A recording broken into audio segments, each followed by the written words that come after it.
माझे पप्पा दुपारी 17 तारखेला नाही का 2-2:30च्या दरम्यान बाहेर गेले होते. आम्हाला सर्व जणांना चांगलं बोलून गेले होते.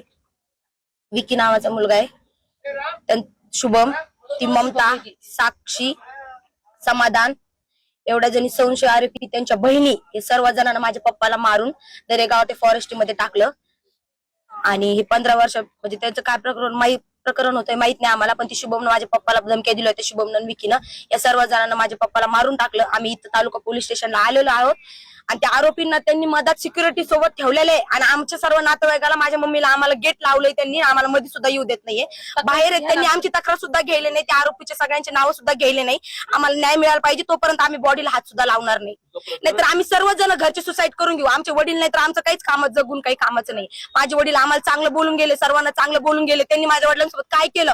आणि पोलिस कशासाठी असते? जनतेला न्याय देण्यासाठी असते पोलिस. आणि आम्हाला का न्याय द्यायला नाही?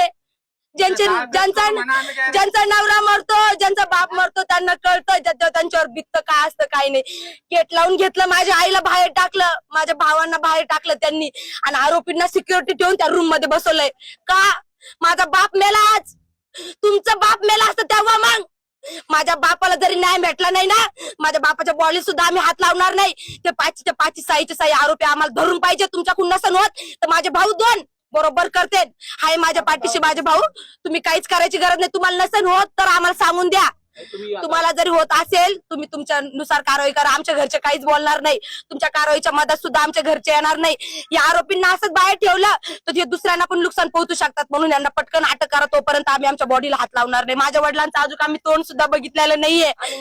सकाळपासून 3 दिवसापासून माझे वडील आम्ही बघितलेलं नाहीये.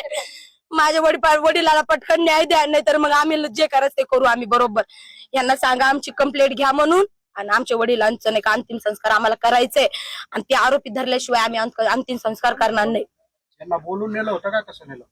यांना नाही का 16 तारखेला नाही का त्या 2 जणांनी, विकी नावाच्या मुलानं, ती साक्षी का तिचा प्रियसी येतो मुलगा तो आणि ते शुभम नावाचा मुलगा, त्यांनी नाही का ते प्लॉटवर गोकुलधामवर त्यांचं घर बांधणं चालू, तिथं धमकी दिली होती.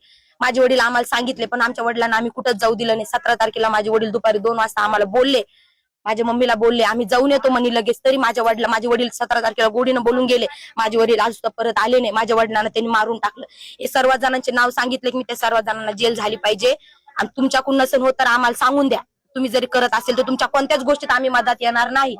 तुम्ही करून घ्या, नाही तर आम्ही सुसाईड करू. मग आमचं काहीच फायदा नाही. जगून माझे वडील गेले, आम्हाला कोणाचा सहारा नाहीये. माझ्या वडिलांना मारून फेकलं फॉरेस्ट